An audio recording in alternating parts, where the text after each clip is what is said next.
Assalamualaikum warahmatullahi wabarakatuh. Di sini saya akan mereview hasil jurnal yang saya cari dengan judul Pembelajaran Eksplorasi Kelompok Berbasis Konstruktivisme untuk Meningkatkan Aktivitas Siswa dan Hasil Belajar Siswa Materi Sistem Pernapasan Manusia. Saya Elnia Dwi Febriati dari kelas 6D NIM 1906411000140. Selanjutnya ada identitas artikel jurnal. Yang pertama ada pengarang. Jurnal ini dikarang oleh Roil Umamah dengan judul Pembelajaran Eksplorasi Kelompok Berbasis Konstruktivisme untuk Meningkatkan Aktivitas Siswa dan Hasil Belajar Siswa Materi Sistem Pernapasan Manusia. Dengan nama jurnal yaitu Jurnal Saintia Indonesia volume 1 nomor 1 tahun 2016 halaman 29 sampai 35. Berikut ada link dari jurnalnya yaitu www.saintiajournal.com. Kemudian ada latar belakang. Yang pertama, guru IPA dituntut untuk lebih kreatif dalam memilih kegiatan yang memungkinkan siswa melakukan kerja ilmiah dengan mempertimbangkan relevansi materi yang dipelajari. Hubungan antara guru dan siswa ini merupakan hubungan yang interaktif sehingga siswa tersebut merasa aman, nyaman, dan enjoy dalam proses pembelajaran. Guru menjadi model pengembangan sikap belajar siswa. Kemudian yang kedua ada dalam pembelajaran IPA, siswa dituntut untuk melakukan kerja ilmiah atau proses IPA yang mengandung unsur kegiatan, mengamati, mengenal, memahami, dan mengidentifikasi gejala IPA yang muncul berkaitan dengan substansi yang akan dipelajari.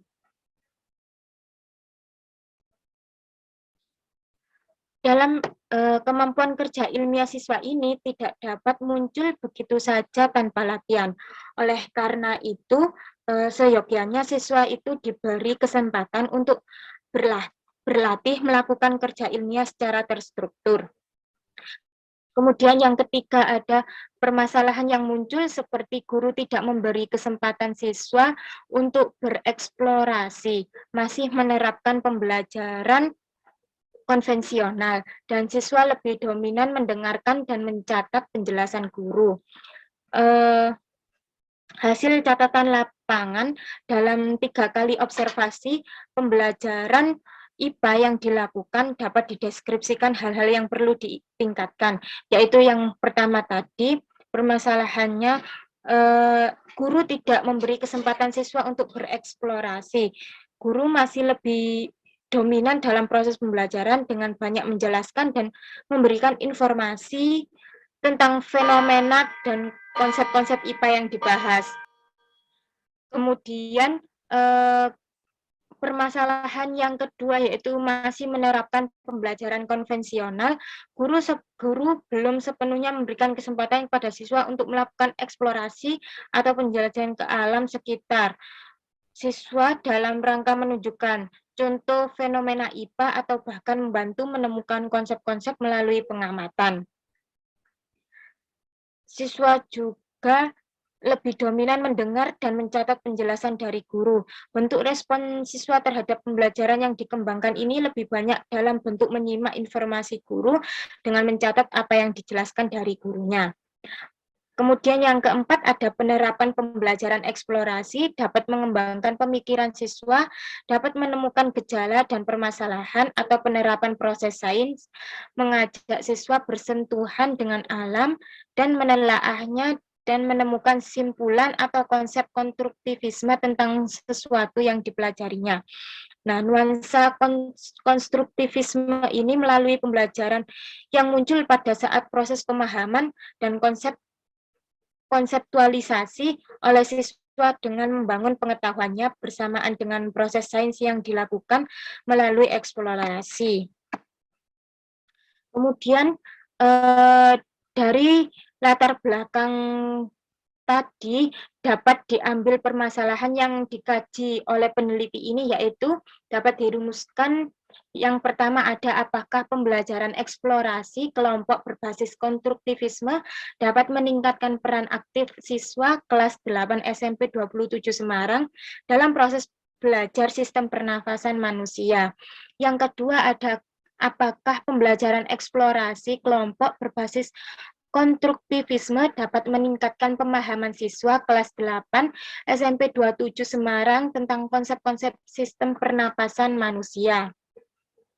Kemudian ada metodologi penelitian. Yang pertama, peneliti ini menggunakan metode penelitian tindak kelas atau PTK dengan untuk desainnya tidak dicantumkan dalam penelitian ini. Kemudian yang ketiga ada sampel. Sampel ini siswa SMP N27 Semarang dan tidak dicantumkan teknik sampelnya. Kemudian yang keempat ada populasi. Populasi yang digunakan yaitu siswa kelas 8F SMPN 27 Semarang yang berjumlah 32 siswa. Kemudian yang kelima ada instrumen. Instrumen yang digunakan pada penelitian ini yaitu lembar kerja hasil pengamatan, kemudian ada LKS, dan terakhir lembar tes. Keenam ada teknik analisis data. Yang pertama, secara data ini dianalisis secara kuantitatif deskriptif dan dianalisis dengan tes tertulis. Yang ketujuh ada prosedur penyampaian. Yang pertama ada penyampaian materi. Penyampaian materi ini siswa itu diberi motivasi agar mengemukakan pengetahuan tentang materi yang akan dibahas, kemudian dilanjut dengan penyampaian materi. Kedua ada eksplorasi. Eksplorasi ini siswa diberi kesempatan untuk menyelidiki dan menemukan konsep melalui pengumpulan, pengorganisasian, dan penginterpretasian data dalam suatu kegiatan sederhana yang telah direncanakan oleh guru. Kemudian yang ketiga ada presentasi. Presentasi ini siswa itu setelah eksplorasi, siswa hasil pengamatannya dan menyusun laporan hasil diskusi dengan kelompoknya. Kemudian laporan itu dipresentasikan ke depan. Dan yang terakhir ada kesimpulan, di mana kesimpulan ini guru membimbing siswa untuk mengambil kesimpulan dan mempertegas konsep-konsep esensi IPA yang ditemukan siswa melalui kegiatan eksplorasi. Kemudian ada hasil. Terlihat pada tabel 1 yaitu rekapitulasi skor aktivitas siswa selama pembelajaran. Nah, aktivitas siswa pada siklus 1, 2, dan 3 ini menunjukkan respon belajar yang baik. Siklus 1, aktivitas siswa selama pembelajaran masih banyak pada skor baik. Namun pada siklus 2 juga masih banyak pada skor baik, namun sudah bertambah pada skor yang sangat baik. Kemudian yang siklus 3 tanpa ada peningkatan aktivitas positif siswa yang ditunjukkan untuk bertambah banyaknya siswa yang memperoleh skor dalam kategori sangat baik. Antusias siswa pada umumnya tampak saat melakukan eksplorasi dan eksperimentasi berdasarkan LKS yang telah diberikan oleh guru.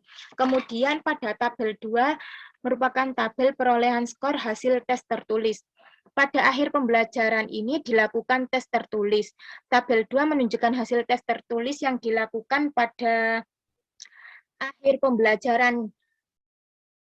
Data pada tabel 2 ini memberikan informasi bahwa sebanyak 32 siswa atau 86,49% dari seluruh siswa kelas 8F ini memperoleh skor tes lebih dari 70.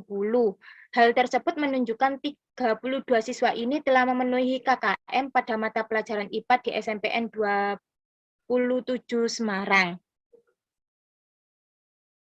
Dengan demikian, dapat dikatakan bahwa penerapan pembelajaran eksplorasi kelompok berbasis konstruktivisme pada materi sistem pernapasan cukup efektif untuk memenuhi skor standar minimal yang telah ditentukan. Dalam penelitian ini, pembelajaran eksplorasi kelompok berbasis konstruktivisme yang dikembangkan memberikan ruang gerak bagi guru untuk berperan sebagai motivator sekaligus fasilitator bagi siswanya. Pada saat siswa melakukan eksplorasi dalam kelompoknya, maka tugas guru adalah membimbing, mengarahkan, dan memberikan kesempatan siswa untuk mengemukakan pendapat berdasarkan pengamatannya. Pada saat melakukan eksplorasi secara berkelompok, secara psikologis siswa akan membangun pemahaman tentang konsep yang sedang dipelajari. Hasil tes tertulis pada tabel 2 ini yang diberikan pada akhir siklus penelitian memberikan gambaran bahwa proses pembelajaran pernapasan pada masa yang dikembangkan oleh guru mampu memberikan dampak yang cukup efektif dalam mengembangkan kemampuan konseptual siswa secara klasikal. Jumlah siswa yang tuntas belajar telah memenuhi harapan, meskipun masih ditemui beberapa siswa yang harus diberikan kesempatan untuk memperbaiki hasil tes tertulisnya. Penerapan pembelajaran eksplorasi kelompok berbasis konstruktivisme juga memberikan kesempatan kepada siswa untuk mengembangkan keterampilan proses sainsnya. Kemudian ada kesimpulan. Kesimpulan dari jurnal penelitian ini yaitu berdasarkan data yang diperoleh dapat disimpulkan bahwa penerapan pembelajaran eksplorasi kelompok berbasis konstruktivisme materi ajar sistem pernapasan pada manusia dapat meningkatkan peran aktif siswa dan penguasaan materi di SMP 27 Semarang. Kemudian kelebihan dari jurnal yang saya review ini yaitu yang pertama, pada hasil penelitian sudah menjelaskan dengan lengkap dan menggunakan tabel. Kemudian judul jurnal sesuai dengan isi dan dapat menjelaskan dengan rinci tahapan pembelajaran konstruktivisme. Yang ketiga, sudah mencantumkan sumber referensi yang relevan sebagai pendukung dalam latar belakang.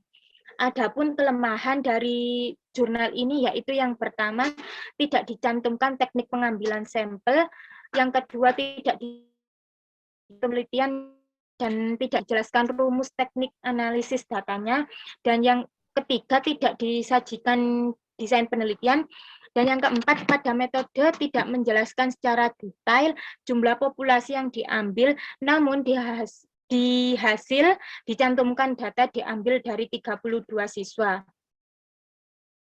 Mungkin itu saja yang bisa saya sampaikan pada review kali ini. Kurang lebihnya mohon maaf apabila terdapat kesalahan kata maupun kesalahan dalam isi reviewnya. Saya mohon maaf. Wassalamualaikum warahmatullahi wabarakatuh.